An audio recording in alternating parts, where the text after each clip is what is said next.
Hello my dear friends, you're in the Military Summary channel, and today we will discuss the situation in Ukraine on the 24th of July of 2024.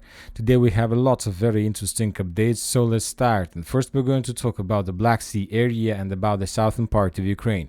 During the previous day, the NATO forces, more precisely the United Kingdom aircraft with 2 escort fighters, were approaching the territory of Crimea.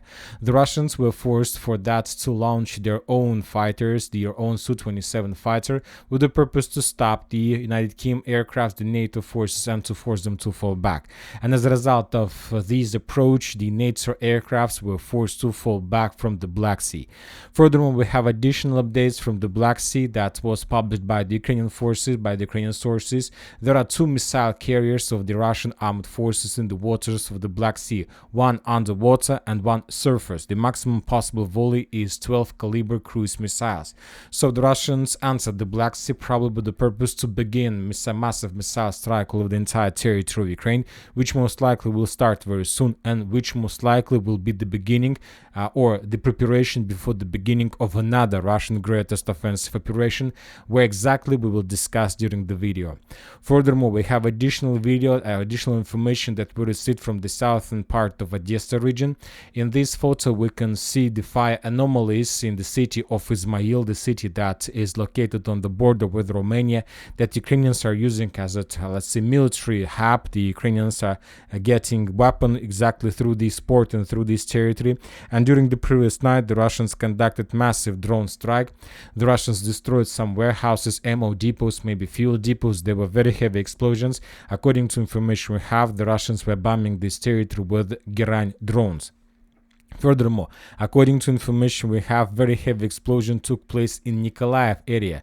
First, we received the photo of fire anomaly. According to this picture, satellite picture, we see that a huge territory in the vicinity and around the village of Shevchenko was covered with fire, and according to information we have, the reason of the fire was the Russian missile strike, probably with the use of Iskander.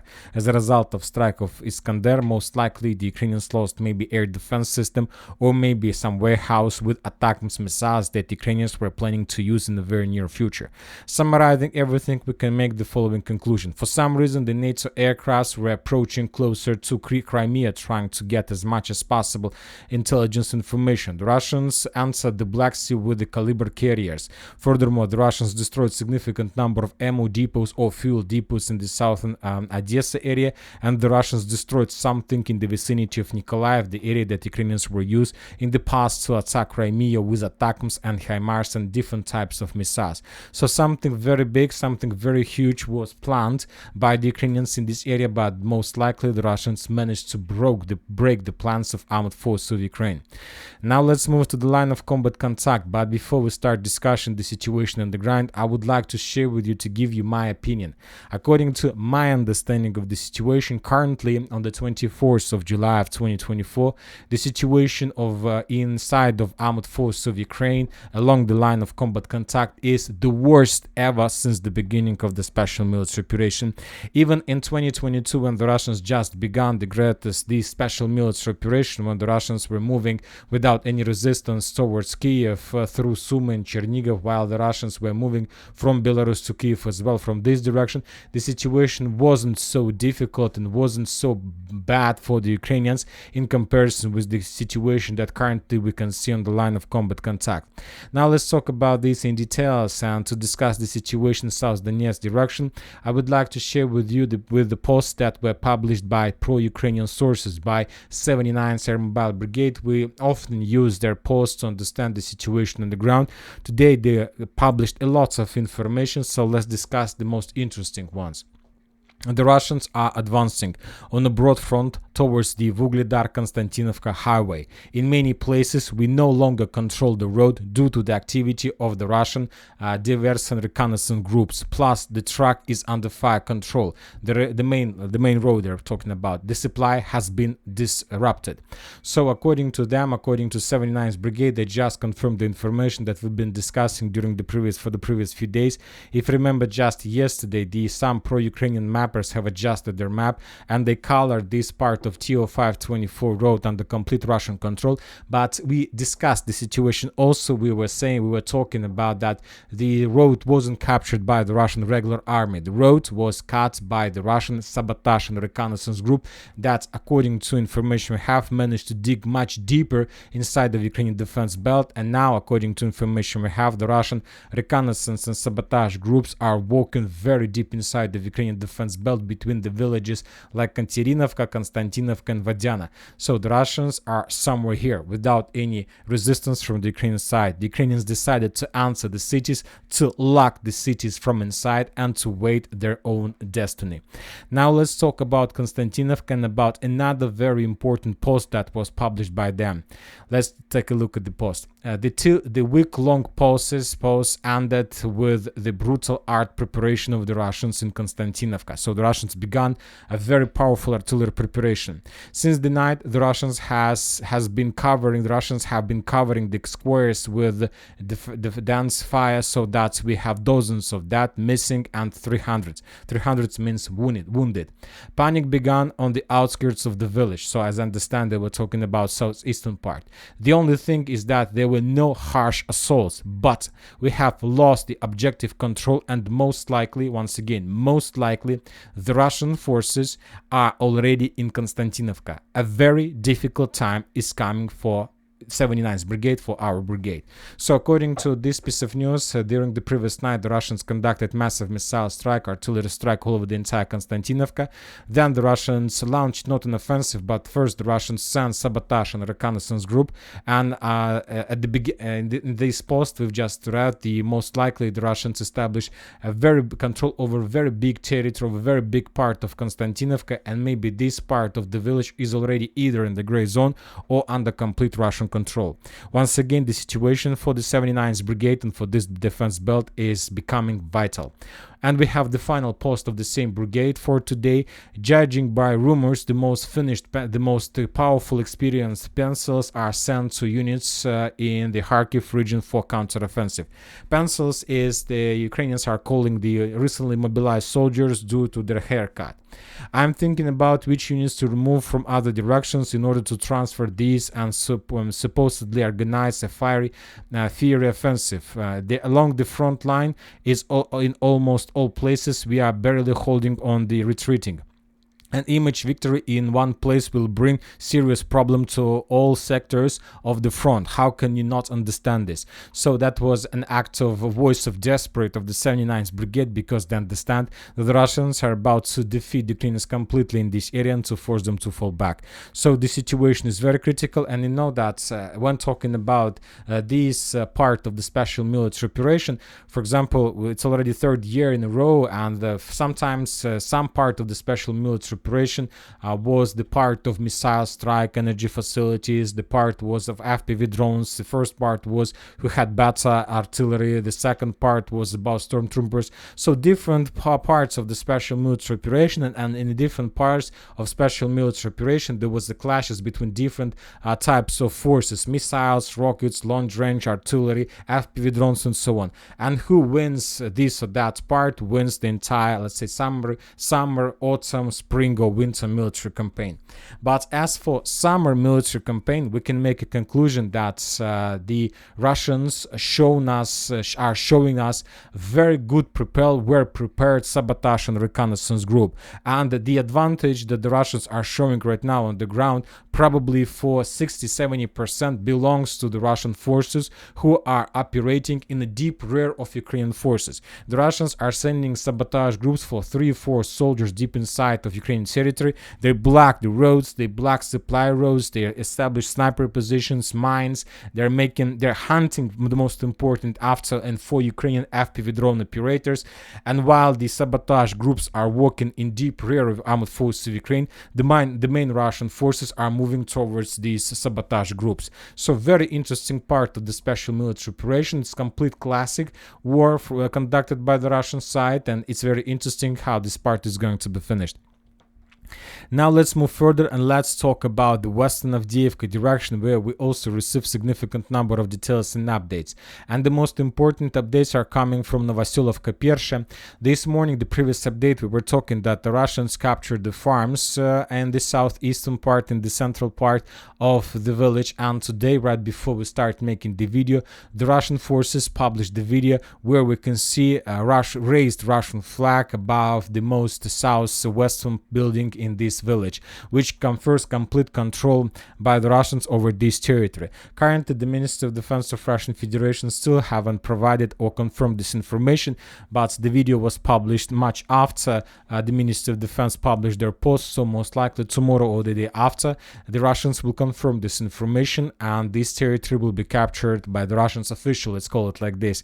So the Ukrainians lost their last defense belt, last city in this artillery pocket, and most likely the Ukrainians were forced to fall back towards the villages of Mizhova and towards the villages of Skuchna, but I'm not sure that the Ukrainians are going to stay here for a very long time. Maybe they will try to hold these positions until the Russians are able to get the closest tree lines, and as soon as the Russians do this, the Ukrainians will fall back further in the western direction. Now let's move to about Pokrovsk direction. As you can see, we have lots of icons, and today we got a few more details about the Ukrainians who are stuck in this cauldron.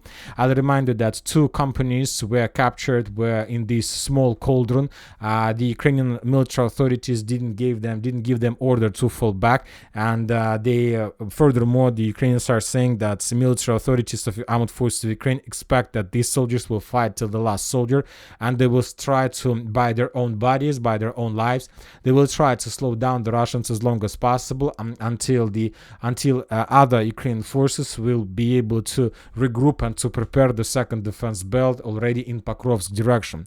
Furthermore, as for this direction, right before we start making the video, we got additional map update that was published by pro-Ukrainian sources, and according to this map, as you can see, the Russians managed to improve significantly their territory to the west of the cauldron, and the most important, according to the same update, the Russians have entered, or the first sabotage and reconnaissance group have already entered the village of Ivanovka. Once again, according to pro-Ukraine mappers, this territory is already, let's say, considered as a gray zone. So we are talking about this part of Ivanovka. This is very important piece of news, because if this information is correct, then we can start that the battle for Ivanovka has started. And if the Russians are able to capture this city, this village, then it will mean that the Russians captured the first town in the first defense belt of Pokrovsk direction, and this can lead to significant problems of armed forces of Ukraine in this direction. It can basically defeat the entire line, in the Ukrainian strongholds and positions will collapse automatically. Now let's move further in direction of New York. During the previous 24 hours, we haven't received lots of updates, just the regular activity of work of Russian artillery forces, FPV drones, LNZ strikes. The Ukrainians suffered significant losses, and we see that in this direction, the Ukrainians also don't have any possibilities to show any resistance to the armed forces of Russian Federation. Ukrainians published the significant number of photos that show us the New York itself in a very good quality. This is New York after just a few weeks of active clashes in this direction. Some buildings were already reduced to ruins, and more every single day New York becomes another ghost town, the same as Artyomovsk, Bakhmut, Avdiivka, Chasiv Yar, Vovchansk, and obviously this entire agglomeration during the next few months will be reduced to ruins. The Russians have already begun this process. We have the map of significant number of fire anomalies inside of Donetsk, Pivnichne, Zalizne, and different parts of this agglomeration. The Russians, it seems that the Russians began massive artillery preparation before final push in the western direction with the purpose to defeat the Ukrainians completely in this area. We got additional video that confirms the line of combat contact in the citadel. We have additional videos that show the current situation, but summarizing everything, there were no progress on the ground. And I would like to finish with this direction with destroyed bridge that used to connect Constantinivka itself with Donetsk. As you can see, one of the one of the most important supply roads was destroyed as a result of Russian fire. So this is the situation, and as you can see, the situation develops not in favor of armed forces of Ukraine. We have already talking about the Klishchiivka direction, about the activity of Russian sabotage and reconnaissance group. I have just few videos from Chasiv Yar direction. We've been discussing that. So during the previous few days, we've been discussing a lot about the Russian attempts to answer Chasiv Yar from the east, but yet we haven't received even a single geolocation that confirms the Russians' presence inside of the central Chasiv Yar. There are still very heavy clashes, so let's wait for a few more days, and then obviously we're going to receive something. Now let's talk about Seversk direction, and now today the Russians shown us the priority target of armed forces of Russian Federation for the next few weeks. Today we got two geolocations that were published to the south of the company strongholds that located to the east of Verkhnyokamyansk.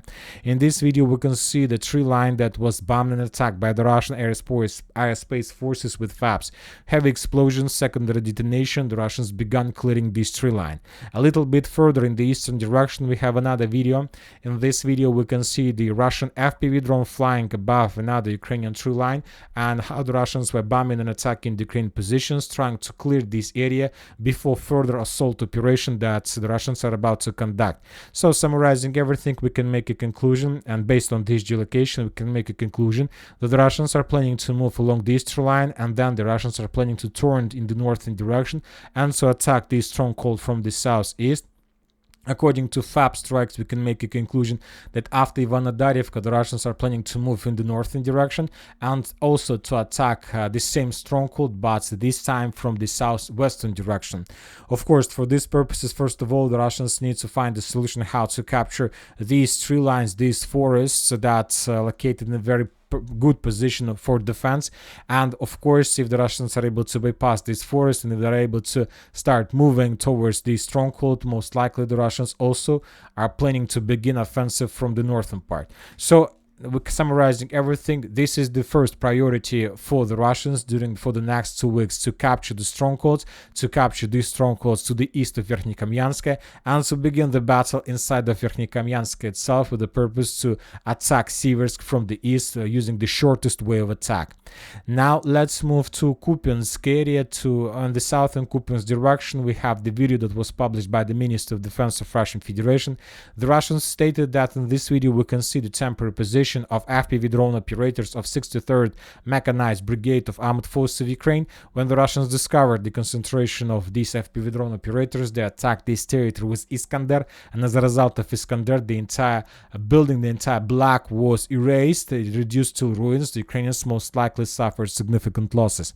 Now let's move further to the northern Kupiansk direction. The Russians continue their offensive operation. We have some changes on the ground, for now just confirmed by different mappers. First of all, I would like to discuss with you Pishane. According to neutral mappers, the Russians managed to capture the village completely and to move much deeper further in the western direction towards Oskol River. And this is approximately the territory that is already under complete control of not just Russian sabotage and reconnaissance group, but according to some mappers also under control of regular army. And if we're talking about this configuration of the line of combat contact, the current distance between the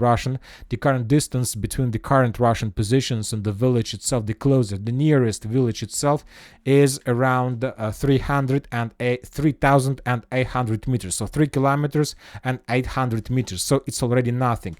And if we calculate the same distance from the Russian positions towards the river over Skol, in this case the distance is already is less than is around 6 kilometers, so it's already nothing for armed forces of Russian Federation. And summarizing, and when we see this line of combat contact, this configuration of the front line, we can make a conclusion that Kupiansk front line was already cut by the Russians in two: the most northern part of the Kupiansk and the central and the southern part together. So there are already two Kupiansk directions. Most likely the Russians will try to handle with every single one separately. First, as I understand, due to significant number of artillery strikes, aviation strikes, FAB strikes, soft flamethrower strikes, drone control, and many other different types of Russian work in this direction, we can make a conclusion that the northern Kupiansk part is the priority number one for the Russians. They will try to capture Kupiansk itself, Kupiansk-Uzlavoy, Kurilovka, and this is going to be probably the final battle of the summer, of the late summer 2024 and beginning of autumn of 2024. Furthermore, according to information we have, the Russians managed to establish complete control over the tree lines and the fortifications between the village of Berestov and Novoselivka, and this is the movement towards the village of Stelmachovka from the northern and northeastern direction.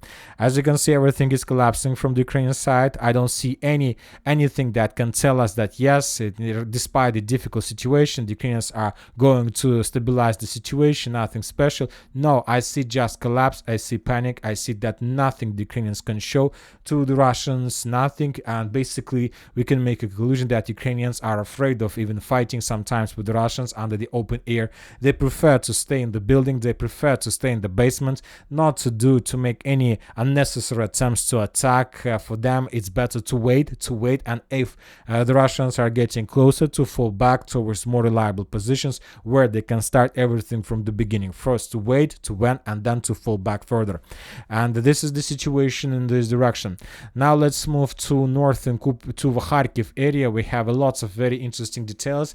Currently nobody is interested anymore any longer in Vovchansk, neither the Russians nor the Ukrainians. So if we compare the situation with the checkmates, it's complete. Nobody won this battle. The Russians haven't managed to improve their positions further. The Ukrainians haven't managed to counterattack and to restore control over this territory. Now everybody, either the Russians and the Ukrainians, are focused completely on Burgovatka-Staritsa front line. And as for this direction, the Ukrainians during the previous days conducted a series of successful counterattacks. They managed to restore control over the territories, or it's very important, the Russians didn't even control them, because at the beginning of this Kharkiv offensive, the mappers were changing their maps, sometimes without any geolocations, without any proofs. Sometimes we are guilty as well in this scene, so that's why sometimes maybe at the beginning the map wasn't right, and now we are adjusting the map according to different mappers and according to different geolocations. So maybe this is the real situation. Anyway, we see that the Ukrainians have cut the Russians in Staritsa from the northwest. The Ukrainians continue advancing and developing their positions inside of the village itself. So the first step of armed forces of Ukraine is to force the Russians to fall back from Staritsa Burgovatka. This will allow the Ukrainians to restore their pontoon bridges between let's say along above Seversk Donetsk river, which will increase their possibilities, the logistic possibilities towards Vovchansk, and then the Ukrainians will be able to restore control with a better supply over the city itself. So this is the Ukrainian plan. Of course, the Russians understand this, and they will do everything they can and to try to defeat the Ukrainians on the line of Staritsa Burgovatka. And if you remember, we discussed at the beginning of this operation that most likely either Burgovatka and Staritsa are going to be in the gray zone. Nobody will control them. It's going to be no one's land. Now let's move to northern Kharkiv direction. The situation is almost the same. The Russians managed to secure the northern Hluboka to force the Ukrainians to fall back from this area completely. According to different mappers, now this territory is under complete Russian control without even a single Ukrainian inside. The Ukrainians were forced to fall back, but the situation is very complicated. The Russians continue bombing and attacking the Ukrainians with FAB 1500, FAB 3000, and it's very difficult for them to concentrate forces. The Russians see everything. The Russians are using significant number of drones, reconnaissance vehicles, reconnaissance drones. They see everything, and this reconnaissance supremacy allows the Russians to control the temporary positions, and the most important, to control the quantity of soldiers in this or that building. And as soon as they see that the Ukrainians have a critical mass, here or there, the Russians start bombing this territory. Also, we have very interesting statement from the head of Ukrainian army from Seversk. He published a lot of thoughts. He stated that Ukraine, he knows that Ukraine will win, that we will win, Ukrainians, and furthermore, he knows how to do this. He knows how the Ukrainians are going to win. The general knows when he knows when the F-16s will arrive, but he won't say. They will approach the front no closer than 40 kilometers to avoid being shot down. The Russian Federation invaded with a 100,000 strong group in the beginning of the special military operation. Now it has grown to 520,000 soldiers, and according to him, by the end of 2024, the Russians are planning to increase the number to 690,000 people. Furthermore, he stated a lot about differences and ratio in production of tanks, armored vehicles, artillery, different types of weapon. And according to these statistics, I'm not sure how exactly the Ukrainians are going to win this and how do they know this. Only nuclear weapon can help them to win this war. Also, he stated that it's realistic to return control to the borders of 1991. Also, a lot of statements that were made by him, and the most important statement from his side is that, according to him, the Russians probably may try to begin another offensive operation in Zaporozhye. If the Russian Federation is preparing an offensive in the south of Zaporozhye region, we will be able to give them a good answer. That was stated by him. And I'll remind you that according to pro-Ukrainian sources, the Russians have concentrated up to 90,000 soldiers exactly in Zaporozhye direction. The Ukrainians are they think that the Russians are planning to attack in this area, but something tells me, due to significant number of explosions and attacks along Dnipro River, something tells me that the Russians may try to cross Dnipro River or even to attack Odessa. Currently, I don't know how exactly they're going to do this, but they can do whatever they like, obviously. And that's it for today. Military Summary channel reminds we condemn any violence in the world. Thank you for watching. Subscribe to my channel, put your likes, join my Patreon, and have a good day. Bye bye.